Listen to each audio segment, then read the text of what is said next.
Award-winning novelist Emma Donoghue is the latest author to read from one of her works as part of the Niagara-on-the-Lake Public Library's Wine and Words series. The source is here at Peller Estates to discuss The Wonder, the story of an 11-year-old girl who becomes a celebrity when she stops eating. Emma, I understand you read about something called the fasting girl phenomenon, and that led you to the development of this story, The Wonder. Yes, it's a kind of recurrent cultural fantasy, I would say, every now and then in the West. So Canada, America, Ireland, England, the continent, there'd be a young woman who claimed to live without food. There are cases from the 16th century right through to the 20th. And they were never a mass movement or anything. They're isolated cases, but when you add them all up, they're an extremely interesting and strange phenomenon.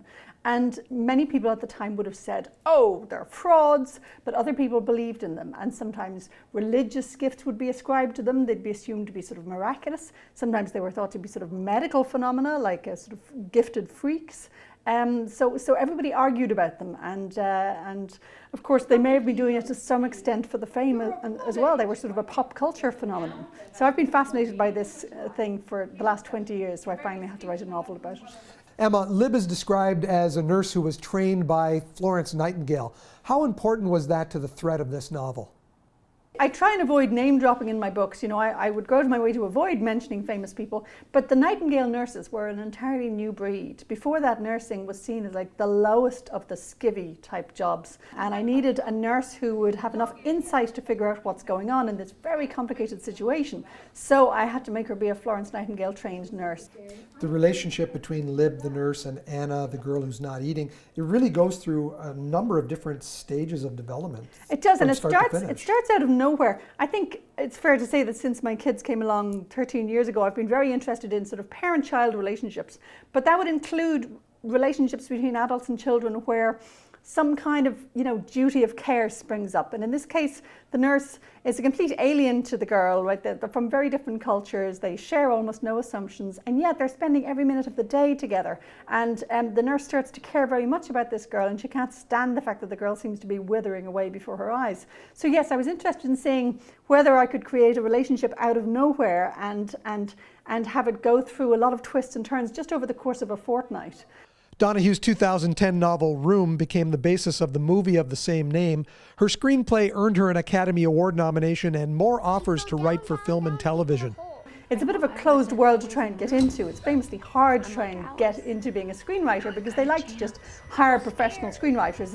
It's like a little boxed off part of the writing world.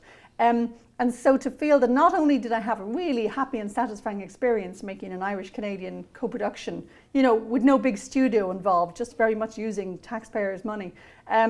Not only did we make a good film, but then to find it suddenly swept up in all the whirl of award season, and to think that it's possible for really an indie film to get seen and pay that much attention and noticed when it doesn't have a huge studio backing it. It was an amazing endorsement of all the work we'd put into it. From Academy Award nominations to last year's Giller Prize, as a novelist, which one actually means more to you? The Oscars, there's such a lot of fuss and glamour and commotion. It's a little bit difficult to take it as seriously. But on the other hand, all my friends were way more excited about the Oscars. So the Oscars have a lot more cachet in pop culture in general. But you know, for me as a writer, it was such a thrill, especially to be shortlisted for a Giller, because you know, in Canada, that's the one name that just has that sort of ring of magic about it. Donoghue is currently at work on her first novel geared towards 8 to 12-year-olds. It's called The Lotteries +1. The next Wine and Words features George Eliot Clark, Canada's Poet Laureate, March 1st at Southbrook Vineyards. Reporting in Niagara-on-the-Lake for The Source, I'm Mike Balsam.